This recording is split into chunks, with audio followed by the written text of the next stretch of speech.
এই ক্লাসের মাধ্যমে আমরা গুরুত্বপূর্ণ ভৌতবিজ্ঞান থেকে বেশ কিছু প্রশ্ন উইথ এক্সপ্লেনেশন আমরা সলভ করবো এখানে, যেগুলো তোমাদের পরীক্ষার জন্য মোস্ট ইম্পর্টেন্ট হতে চলেছে। প্রথম প্রশ্ন তোমাদের জন্য, তোমাদের স্ক্রিনে নিউটন কিসের একক? চারটে অপশন রয়েছে, ভর, বল, অভিকর্ষ, তড়িৎ প্রবাহ। নিউটন কিসের একক? বলো সঠিক উত্তর কোনটি হবে? সঠিক উত্তর কোনটি হবে তোমাদেরকে অবশ্যই কমেন্টের মাধ্যমে জানাতে হবে। সঠিক উত্তরটি হয়ে যাবে নিউটন হচ্ছে তোমার বলের একক। Option B is the correct answer. Option B হবে আমাদের সঠিক উত্তর। Very good, option B. প্রথমত দেখো, বল বলতে আমরা কি বুঝি, বল বা ফোর্স বলতে আমরা কি বুঝি? ফোর্স বা বল বলতে আমরা বুঝি কি, যদি আমরা ফোর্স বা বলকে এফ লিখি তাহলে এফ ইজিক্যালস টু আমরা লিখতে পারি mass M into acceleration M into A. এটা আমাদের বলের যে সিম্পল ইকুয়েশন হয়ে থাকে সেটা, ঠিক আছে। অর্থাৎ যদি আমরা ভর গুণিত ত্বরণ এই দুটো বিষয়কে আমরা করি তাহলে আমরা কি পাবো? ফোর্স বা বল পাবো। এবং বলের একক হচ্ছে নিউটন। বলের আর একটা একক হয়, যেহেতু মাস বা ভর রয়েছে, মাস বা ভরের একক কি? কেজি। এবং দেখো এখানে তোমাদের কি রয়েছে? Acceleration metre per second. Okay, তো এটা তোমরা কেজি মিটার পার সেকেন্ডও পেয়ে যাবে। Okay, second square. Very good. দেখো এখানে এফ ইজিক্যালস টু ভর ইনটু ত্বরণ, মাস ইনটু এক্সেলারেশন, এসআই একক হচ্ছে KG, metre per second square নিউটনও হয়ে থাকে। আর বলের সংখ্যা কি? বাইরে থেকে ক্রিয়ারত যে প্রভাব কোনো বস্তু স্থির অবস্থাকে অথবা সরল রেখা বরাবর সমবেগে চলাকে পরিবর্তন করে বা করতে চেষ্টা করে, তাকে আমরা সেই প্রভাবকে কি বলি? বল বা ফোর্স বলে থাকি। আর নিউটনের প্রথম সূত্র থেকে আমরা কিসের ধারণা পাই? বলের ধারণা পাই। নিউটনের প্রথম সূত্র থেকে আমরা বলের ধারণা পাই। এটাও কিন্তু মোস্ট ইম্পর্টেন্ট। হ্যাঁ, ওকে, চলো নেক্সট পরবর্তী প্রশ্নে চলো। সাধারণ তুলাযন্ত্র, যাকে আমরা দাঁড়িপাল্লা বলি সহজ কথায়, সেটা দিয়ে কি মাপা হয়? ভর, ওজন, বল, চাপ। বলো 2 নম্বর প্রশ্ন, কোয়েশ্চেন নাম্বার 2। আশা করবো প্রত্যেকেই উত্তর দেবে। সাধারণ তুলাযন্ত্রের সাহায্যে আমরা কি মাপি? সাধারণ তুলাযন্ত্রের সাহায্যে আমরা ভর মাপি। অপশন এ হবে, তাই না? অপশন এ হবে সঠিক উত্তর।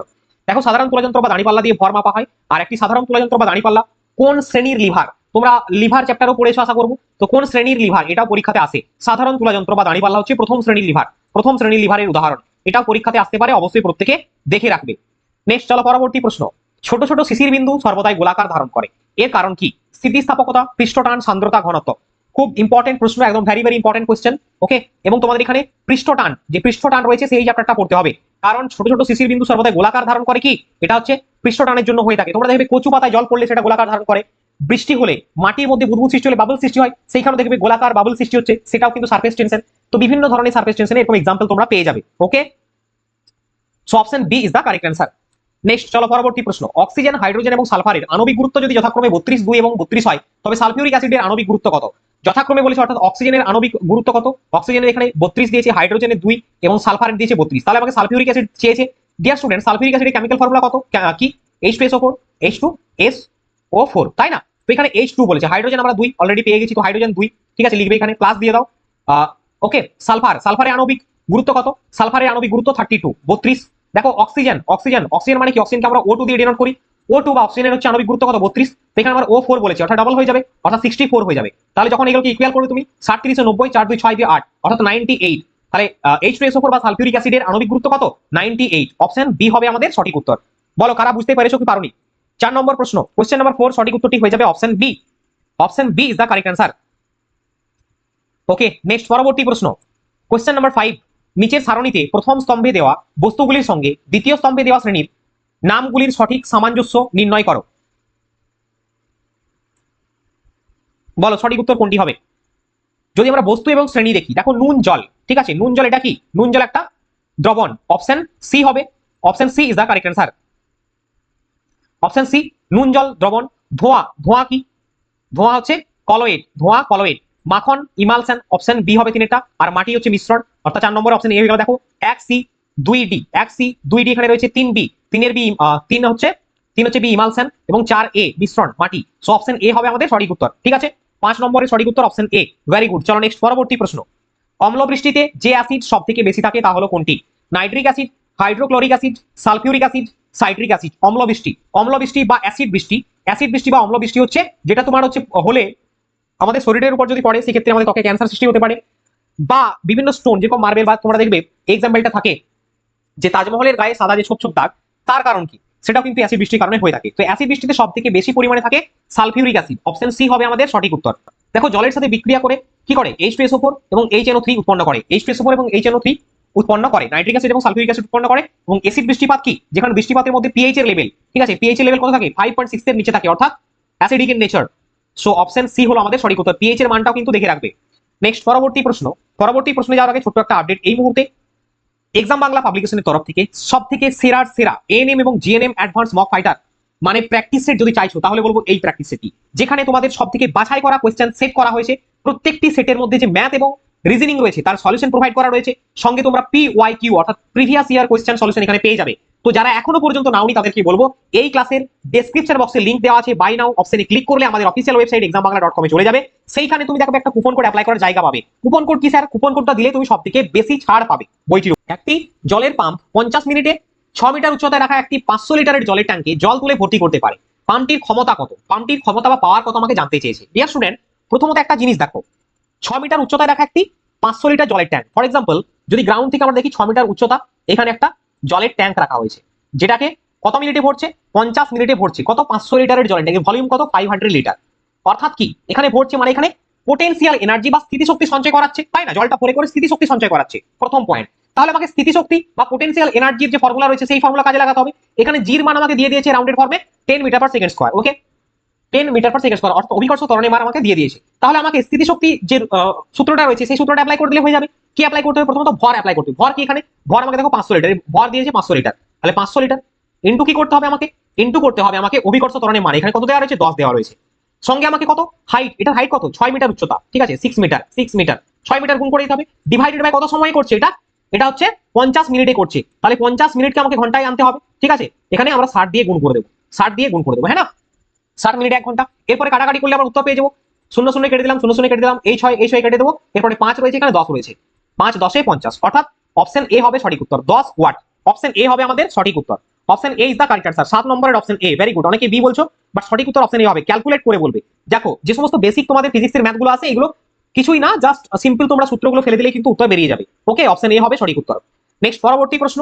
একটি স্বরে যদি 256, 400, 512 and 630 অর্থাৎ 256, 400, 512 এবং 630 কম্পাঙ্কে 4টি সুর মিশ্রিত থাকে, তবে সমমেল কোনটি? আমাকে সমমেল বার করতে বলেছে। সমমেল বার করতে গেলে আমাকে কি করতে হবে?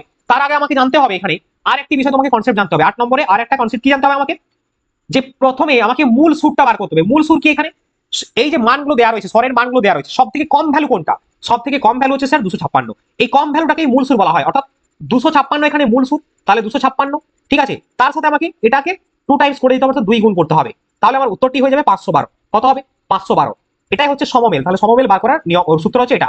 অপশন সি হবে আমাদের সঠিক উত্তর, 512। বুঝে গেছো প্রত্যেকে? চলো নেক্সট। আচ্ছা, কম্পাঙ্কের একক হার্জ হবে, ঠিক আছে, কম্পাঙ্কের একক হার্জ হবে, এটা লিখে নাও প্রত্যেকে। নেক্সট প্রশ্ন। মানব দেহের চক্ষু লেন্স হলো একটি ড্যাশ। উভাবতল লেন্স, উভত্তল লেন্স, সমতল দর্পণ, প্রিজম। দেখো, মানব দেহের চক্ষুর লেন্স কি প্রকৃতি জানতে চেয়েছে। মানব দেহের চক্ষুর লেন্সটা, চোখ তোমরা কি জানবে? দুই দিকটা কি উত্তল প্রকৃতির হয়? দুই দিকটাই উত্তল প্রকৃতির হয়, তাই না? তো দুই দিকটাই উত্তল প্রকৃতির হওয়ার কারণে এটাকে আমরা উভত্তল বা দ্বি উত্তল লেন্স বলে থাকি, উভত্তল বা দ্বি উত্তল লেন্স বলে থাকি। তাহলে আমাদের সঠিক উত্তর হবে অপশন বি। ওকে, অপশন বি। 9 নম্বর প্রশ্নের সঠিক উত্তর অপশন বি। নেক্সট, পরবর্তী প্রশ্নে যাব। নিম্নলিখিত গ্যাসগুলির মধ্যে কোনটি সাধারণত কোনো রাসায়নিক বিক্রিয়ায় অংশগ্রহণ করে না? হাইড্রোজেন, নিয়ন, carbon die oxide, methane. Dear student, তোমরা হয়তো জেনে থাকবে, ক্লাস 10 এ পড়েছো যে রাসায়নিক বিক্রিয়ায় অংশগ্রহণ করে না যে সমস্ত গ্যাস, তাদেরকে আমরা কি বলি? তাদেরকে আমরা কি বলি বলতো? তাদেরকে আমরা নোবেল গ্যাস বলে থাকি। তাদেরকে আমরা নোবেল গ্যাস বা নিষ্ক্রিয় গ্যাস বলে থাকি। এবং কটি নোবেল গ্যাস রয়েছে? মোট 6টি নোবেল গ্যাস রয়েছে। কি কি নোবেল গ্যাসগুলির নাম কি কি? হিলিয়াম, নিয়ন, আর্গন, ক্রিপ্টন, জেনন এবং রেডন। এই 6টি, হিলিয়াম, নিয়ন, আর্গন, ক্রিপ্টন, জেনন এবং রেডন, এই 6টি হচ্ছে কি? এই 6টি হচ্ছে নোবেল গ্যাস বা নিষ্ক্রিয় গ্যাস রয়েছে। তো এখানে অপশনে দেখে নাও কোনটা রয়েছে নোবেল গ্যাসের মধ্যে। একমাত্র নিয়ন রয়েছে। অপশন বি হবে সঠিক উত্তর। এটা কোনো রাসায়নিক বিক্রিয়ায় অংশগ্রহণ করবে না। অপশন বি হবে সঠিক উত্তর। হাইড্রোজেনকে দুষ্ট মৌল বলা হয়, তাই না? সো অপশন বি হলো সঠিক উত্তর। নেক্সট, পরবর্তী কোশ্চেনে আমরা যাব। Question number 11। নিচের কোনটি বেগ সময় অর্থাৎ ভেলোসিটি টাইম সম্পর্কে সমীকরণ? 4টে অপশন দেওয়া আছে, তোমাকে সমীকরণ ফেলা রয়েছে এখানে। জাস্ট তোমাকে বলতে হবে যে নিচের কোনটি বেগ সময় অর্থাৎ স্পিড এবং টাইমের সমীকরণ, ঠিক আছে? বলো। 11 নম্বর প্রশ্ন। ভেলোসিটি টাইমের মধ্যে তোমাকে এখানে রিলেশনের সমীকরণ বার করতে বলেছে। কোশ্চেন নাম্বার 11, সঠিক উত্তর কোনটা হবে? দেখো, ভেলোসিটি ইজ ইকুয়ালস টু, এখানে হচ্ছে তোমার অপশন ডি হবে সঠিক উত্তর। ওকে, অপশন ডি হবে সঠিক উত্তর। Final velocity plus acceleration into time. Option D is the correct answer. আচ্ছা, গতির প্রথম সমীকরণটি বেগ সময় অর্থাৎ ভেলোসিটি টাইমের মধ্যে সম্পর্ক প্রদান করে। আর গতির প্রথম সমীকরণটি কি? Velocity is equals to u plus at, ঠিক আছে? নেক্সট, পরবর্তী কোশ্চেন। নিউটনের প্রথম সূত্রটি কি নামে পরিচিত? ঘর্ষণের সূত্র, ভরবেগের সূত্র, জাড্যতার সূত্র, গতির সূত্র। নিউটনের ফার্স্ট ল থেকে আমরা কি জানি? জাড্যতার সূত্র পেয়ে থাকি, law of inertia. Option C হবে সঠিক উত্তর। স্যার, জাড্যতা মানে কি? জাড্যতা বা ল অফ ইনার্সিয়া, এই ব্যাপারটা কি? দেখো, প্রকৃতিতে প্রত্যেকটা স্থির বস্তু সে স্থির অবস্থায় থাকতে চায় এবং চলমান বস্তু চলমান অবস্থায় থাকতে চায় বা থাকে। যদি না বাইরে থেকে কোনো বল অ্যাপ্লাই করছি, অর্থাৎ বাইরে থেকে যখন আমরা বল অ্যাপ্লাই করবো সেই বস্তুর স্থান পরিবর্তন হবে, এটাই তো ইনার্সিয়া, জাড্যতা সূত্রে বলা আছে, তাই না? স্থির বস্তু চিরকাল স্থির থাকবে এবং চলমান বস্তু চিরকাল বা গতিশীল বস্তু চিরকাল গতিশীল থাকবে, এটাই জাড্যতা যে ব্যাপারটা এখান থেকে পেয়ে থাকি আমরা, তাই না? অপশন সি হবে সঠিক উত্তর। 12 নম্বরের অপশন সি হবে। নেক্সট কোশ্চেন নাম্বার 13, একটি উড়ন্ত জেট বিমানের ড্যাশ থাকে স্থিতিশক্তি, গতিশক্তি, বায়ু শক্তি, স্থিতিশক্তি ও গতিশক্তি উভয়। দেখো 13 নম্বর প্রশ্নের উত্তর কারা সঠিক দিতে পারে? ওকে, একটি উড়ন্ত জেট বিমানে কি থাকে বলো? স্থিতিশক্তি, গতিশক্তি নাকি বায়ু শক্তি নাকি উভয়? স্থিতিশক্তি এবং গতিশক্তি, বলো সঠিক উত্তর কোনটা হবে? প্রথমত দেখো, যখন একটা জেট বিমান উড়বে, গ্রাউন্ড, এটা ধরো গ্রাউন্ড থেকে উপর একটা উড়বে, ঠিক আছে, নির্দিষ্ট অবস্থায় একটা পজিশনে আসবে, তো সেই পজিশনে যাওয়ার জন্য তার মধ্যে কি হবে? তার মধ্যে পোটেনশিয়াল এনার্জি সঞ্চয় হবে। তারপরে যখন এটা ফ্লাই করবে মুভিং টুয়ার্ডস ফরওয়ার্ড, ওকে, সামনের দিকে যখন সেটা উড়বে, তখন তার মধ্যে কি হবে? গতিশক্তি বা কাইনেটিক এনার্জি প্রডিউস হবে। তো তার মধ্যে স্থিতিশক্তি এবং গতিশক্তি আমরা দুটোই পাবো, হ্যাঁ না? So option D is the correct answer. স্থিতিশক্তি এবং গতিশক্তি আমরা দুটোই পাবো, অপশন ডি হবে সঠিক উত্তর। 13 নম্বর প্রশ্নের সঠিক উত্তর অপশন ডি। নেক্সট, বৈদ্যুতিক মোটরে ড্যাশ শক্তি ড্যাশ শক্তিতে রূপান্তরিত হয়, মানে কোন শক্তি কোন শক্তিতে রূপান্তরিত হয় এটা বলতে হবে। বৈদ্যুতিক মোটরে 14 নম্বর প্রশ্ন, কোশ্চেন নাম্বার 14, বৈদ্যুতিক মোটরে তড়িৎ শক্তি যান্ত্রিক শক্তিতে রূপান্তরিত হয়, অপশন সি হবে আমাদের সঠিক উত্তর, অপশন সি। 14 নম্বর প্রশ্নের সঠিক উত্তর অপশন সি। দেখো, মোটর হচ্ছে এমন একটি মেশিন যা বৈদ্যুতিক শক্তিকে যান্ত্রিক শক্তিতে রূপান্তর করে, আর মোটর ফ্লেমিং এর বাম হস্ত নিয়মে কাজ করে। ফ্লেমিং এর বাম হস্ত নিয়ম কি বলে? যে একটি তড়িৎ প্রবাহ তারের মধ্য দিয়ে প্রবাহিত হয় এবং সেই প্রবাহ জুড়ে একটি বাহ্যিক চৌম্বকীয় বা ম্যাগনেটিক ফিল্ড প্রযুক্ত হয়, তখন পরিবহনকারী তারটি সেই ক্ষেত্রের এবং তড়িৎ প্রবাহের উভয়ের সঙ্গে লম্বভাবে একটি শক্তি অনুভব করে, অর্থাৎ তারা পারস্পরিক লম্ব হয়। তো এখানে আমরা যদি ফ্লেমিং এর যে সূত্রটা বাম হাতটাকে আমরা যেভাবে একটা করে থাকি, যে সূত্রটা বোঝানোর জন্য, সেই বিষয়টা তোমাদের কিন্তু মাইন্ডের মধ্যে রাখতে হবে। যেখানে বুড়া আঙ্গুল বা বৃদ্ধাঙ্গুষ্ঠ কি করে? পরিবাহীর ঘাত বা পরিবাহীর গতির দিককে বোঝায়, খুব ইম্পর্টেন্ট, তোমাদের হয়তো এখান থেকে প্রশ্ন করে দিতে পারে। তর্জনী আঙ্গুলটা কি করে? চৌম্বক ক্ষেত্রের দিককে বুঝিয়ে থাকে, এবং মধ্যমা আঙ্গুল বুঝিয়ে থাকে তড়িৎ প্রবাহের দিককে। তাহলে তর্জনী চৌম্বক ক্ষেত্রের দিককে, মধ্যমা তড়িৎ প্রবাহের দিককে, এবং বৃদ্ধাঙ্গুষ্ঠ পরিবাহীর ঘাত বা পরিবাহীর গতির দিককে বুঝিয়ে থাকে। পরিবাহীর ঘাত চৌম্বক ক্ষেত্রের দিক এবং তড়িৎ প্রবাহের দিককে বুঝিয়ে থাকে। এটা হচ্ছে ফ্লেমিং এর সূত্র, আমাদের বাম হস্তের নিয়মের সাহায্যে আমরা অ্যাপ্লাই করতে পারি, বাম হস্তের থ্রু দিয়ে। নেক্সট, 15 নম্বর কোশ্চেন, ডায়োড ভালভে কয়টি তড়িৎদ্বার থাকে? একটি, দুটি, তিনটি, চারটি? ডায়োড ভালভে কয়টি তড়িৎদ্বার থাকে?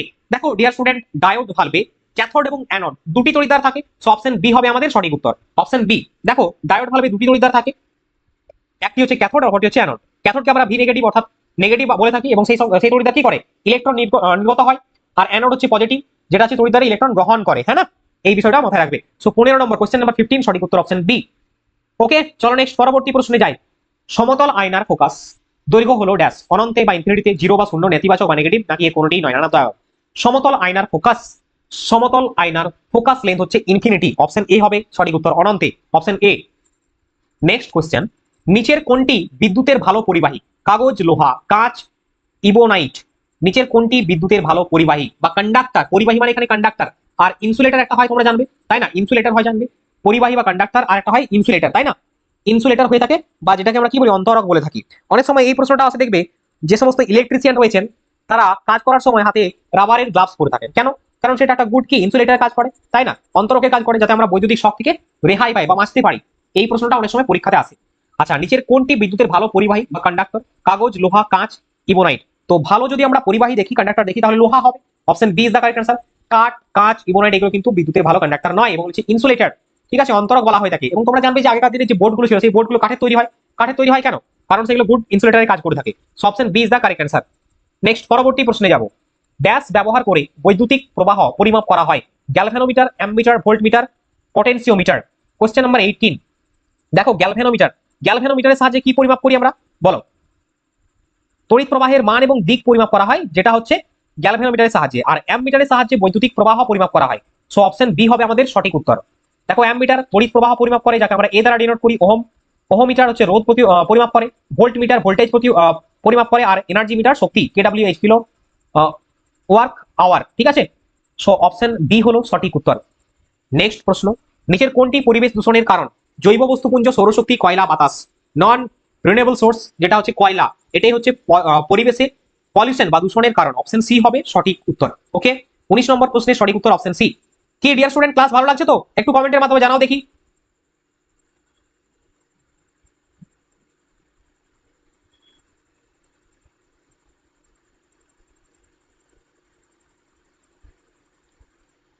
ওকে, চলো নেক্সট পরবর্তী প্রশ্ন। টেলিযোগাযোগের জন্য কোন ধরনের তরঙ্গ ব্যবহার করা হয়? মাইক্রোওয়েভ, অতিবেগুনি রশ্মি, অবলোহিত রশ্মি, এক্স রশ্মি?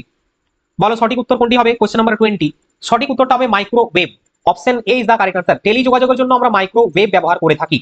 অতি বেগুনি রশ্মি বা আল্ট্রাভায়োলেট যেটা হচ্ছে ইউভিভি, তো এর হাত থেকে প্রকৃতিকে রক্ষা করছে সৌর পর্দা বলা হয় বা সোলার আমব্রেলা বলা হয় কাকে, ওজোন লেয়ার কি, তাই না? এটা অনেক সময় জানবে। আচ্ছা, এক্স রশ্মি কি আবিষ্কার করেন? বিজ্ঞানী রন্টজেন আবিষ্কার করেন। এক্স রশ্মি আবিষ্কার করেন বিজ্ঞানী রন্টজেন। ঠিক আছে, চলো। সো ডিয়ার স্টুডেন্ট, আজকের ক্লাসে এই ছিল গুরুত্বপূর্ণ বাছাই করা সেরা সেরা MCQ with explanation from your physics. Okay, next ক্লাসে আমরা আলোচনা করব লাইফ সায়েন্স থেকে আবারও ইম্পর্টেন্ট কোশ্চেন, যেগুলো তোমাদের পরীক্ষার জন্য ইম্পর্টেন্ট। এখনো পর্যন্ত যারা আমাদের হোয়াটসঅ্যাপ গ্রুপে যুক্ত হওনি তাদেরকে বলবো ডেসক্রিপশন বক্সে লিংক রয়েছে এনএম এবং জেএনএম পরীক্ষার্থীদের জন্য, সেখানে যুক্ত হয়ে যাও বিভিন্ন ক্লাস আপডেট ফ্রি ম্যাটেরিয়াল পাওয়ার জন্য। আর যারা এখনো পর্যন্ত বইটা সংগ্রহ করেনি তাদেরকে বলবো পরীক্ষা তোমাদের সামনে রয়েছে, এই মুহূর্তে নিজেকে সব থেকে প্রস্তুতি সেরা যেটা হয় সেটা হচ্ছে প্র্যাকটিস করা। প্র্যাকটিসের জন্য চাই সঠিক প্র্যাকটিস সেট। কোথায় পাবে? এক্সাম বাংলা তো লঞ্চ করে দিয়েছে, একটু দেখো না ক্লিক করে, যদি পাও